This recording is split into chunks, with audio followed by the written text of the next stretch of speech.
That's the stuff you Google. You know, you allow them to know that you're interested enough to do your homework. You know, he went to, he went to West Point. My goddaughter, who I'm going to see here in a few days in Washington, D.C., if I remember correctly, her husband, who's a West Pointer, his mother was the first female graduate at West Point. Okay? And know all this shit. It makes a difference because they will give you the benefit of the doubt, because if you're professional enough to know about all this, they'll give you the benefit of the doubt on the fucking deal. Because remember, they're interested, otherwise they wouldn't be talking to you. They didn't say yes on LinkFuck or whatever because they're not interested. They're interested in the equity that you're going to provide, the opportunity, and some of them just want to have a little fun, as Sally says. You know? And if you're fortunate, you get a transaction junkie or two on your dream team, meaning they like to do deals. I'm a transaction junkie. I don't give a shit what industries. I just like to do the deals, and that's the best kind of dream team member is a transaction junkie, just likes the deals. But do your homework and know about them. And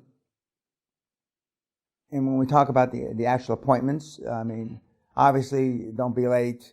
Dress in professional uniform. And all the things that we talk about, and that's why we dress the way we do for the seminars. And some people bought suits to come because they don't, the suit in business is, although it's coming back, for a number of years it died. It died, and wrongfully so in my opinion, but that's just one man's opinion. But I tell you, and when we, dress like the presidents do. Dress like, except for if you're not, I don't mean the Indian prime minister, but other than those kind of countries, but I mean dress like the prime minister, dress like the president. Klausy, Rick Scott up there, dress like them. And and it's always better to be overdressed and never be underdressed. Never be underdressed. And they will give you the benefit of the doubt. They will give you the benefit of the doubt. And bad things, and Matt alluded to it when he was talking earlier today. Shit happens. And bad things happen to good people all the time. Bad things happen to good companies all the time. And during your cycle of recruitment and looking for transactions, shit's going to happen. That's why you have to have more than one on the boil, on the burner, on your stovetop, because when something bad happens, you can switch gears. And so far, everybody that you've talked to, that you've listened to, has said the same thing.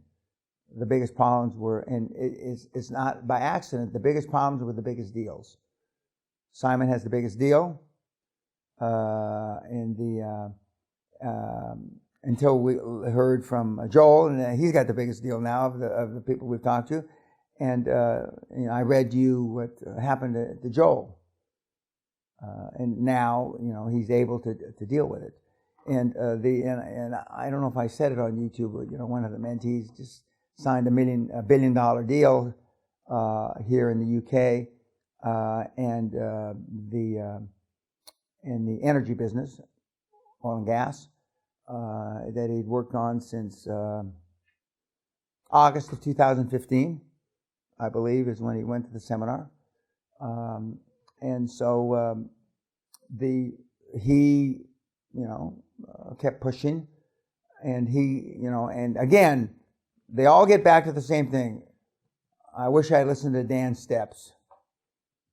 I wish I listened to Dan's steps and followed them more closely earlier on. Because there's no reason that you can't get these deals done in 3, 4, 5 months. There's just none. Zero. 99 days. people ask me, this group hasn't asked me, but I'm going to answer it because the YouTube guys, YouTube asked me, how soon could I do deals? Well, I did a deal during the hardcore in 3 days. 3 days. So, I might, as they say in Texas, I might could have done it in 2 days if the fucking internet had worked. Yeah. But it's not that. We may, again, guys, God, I want to cry when I say it like I did last night when I was sobbing for joy with Joel. We make it way too hard. I mean, it's just because it's not that hard. It just isn't.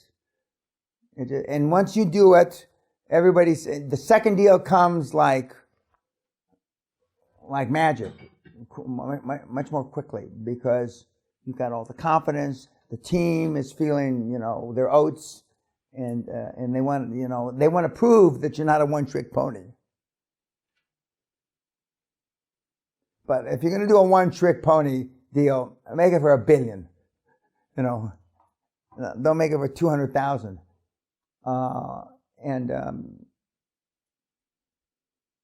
Any questions? Any questions? What time is it?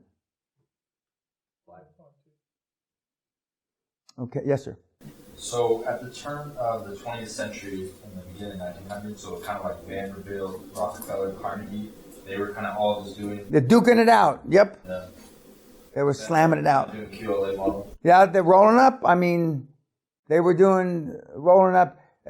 I mean, the funny part of rolling up the railroads, as they were in those days, they had different gauges. No railroad had the same gauge. A gauge meaning the rails, because I bought it from the Netherlands, and this guy bought it from here, and this guy did that, and nobody ever thought about. And then when they brought them together, these fucking things don't fit. What do we, and so with all the smart guys they had and all the fucking engineers, how come nobody would have thought about the fucking gauges, the rails that the goddamn trains ran on? But they didn't. So it was a huge problem. A huge problem. Now, in hindsight, you think, they couldn't have made that mistake. Well, I've seen even dumber mistakes in my 50 years, but that's one of the great ones. They had different gauges. Okay? Then the trains were made for those gauges. It gets worse. So the wheel, whatever the things that go over the gauge. Now you think, well, they're just going to switch those things. Well, it's not that easy. Because the angle and the this and the that and all kinds, the fucking things don't work. So how did they solve the problem? Well, they obviously standardized the gauge, but they also had to standardize the engines. Steam, the things that ran on them. But it was a great gig rolling up railroads. Because what I would do is, I'm a guy that owns all this land, all this goat land. And I want to get to market faster. So I want to go from Topeka, Kansas to wherever. Petaluma, or vice versa. And so I go, unfortunately, to get a bunch of Chinese poor immigrants, slaves, who built most of the railroads, many of the railroads in America. And I build it so I could get to market, but without any idea that this was going to be used to connect the world or connect the country and all this. And so, but it was a great deal. It was just like when Rockefeller was organizing the fragmented oil industry, and Carnegie was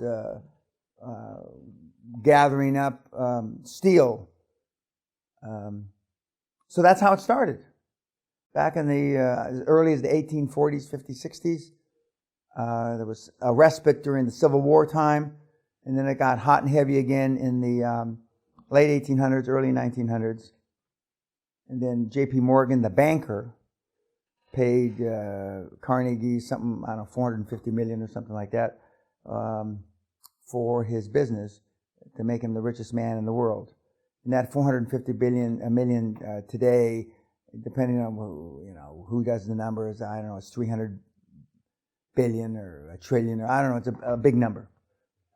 Yeah, it's a big goddamn number. And but it started low-hanging fruits, fragmented industry. Now those guys were motivated sellers for a different reason, but they were motivated. And then I can go to you. You say you're not a motivated seller, and your business is worth 10 million. I'll give you 25 million. You just became motivated. You just became motivated, and so the roll-up works beyond the trend. But you get started with motivated sellers because then it's easier to finance. But then finance is not a problem because you got all the money. Got more money than God. Then you just keep buying the shit up. And all of a sudden, you don't want to sell? Okay, well, and you just sit at the table till they say yes. 25 million, not enough, 30 million, 20, and then they continue their consolidation play. I don't know why they call them cottage industries. That'd be interesting for one of you engineers to Google. Why do they call them fragmented industries, cottage industry? Does anybody know? Cottage. I don't know why. Not like a cottage cheese. I don't know what the fuck. But anyway. Maybe it's because the business initiative. Never thought of it. Maybe. I don't know. I don't know the reason. I don't want to give a shit. But all I know is they got to be motivated. And again, spitting up blood and still smoking. That's the perfect seller.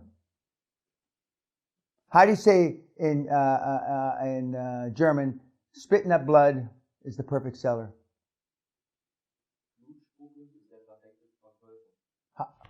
Oh, excuse me. When we had 8 or 10 Germans in one seminar, during the break you'd come in, you would think it was Hitler's bunker. I mean, it's quite amazing to hear them talk.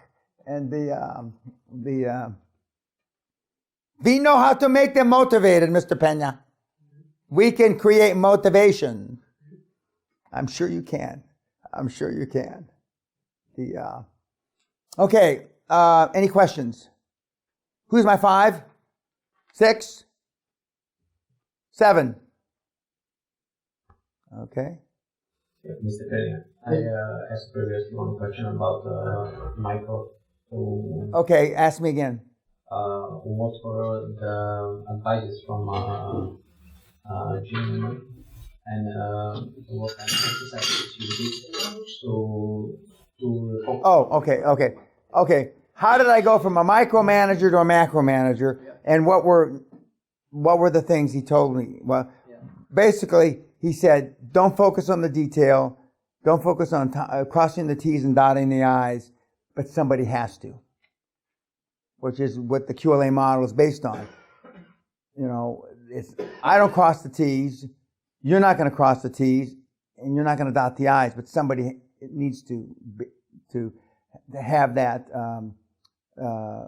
task. And so, and I started, and by definition, when I went from micro to macro, the numbers got bigger, which now in hindsight makes sense, because I wasn't trying to do the sums, the calculations for hundreds of thousands or millions or tens of millions. I was doing the sums for hundreds of millions and billions. And so I very easily made the transition. It wasn't hard for me. For some of the guys, the kids, it will be harder because of your education, your background, i.e. engineers, accountants. Okay, YouTube. See you tomorrow.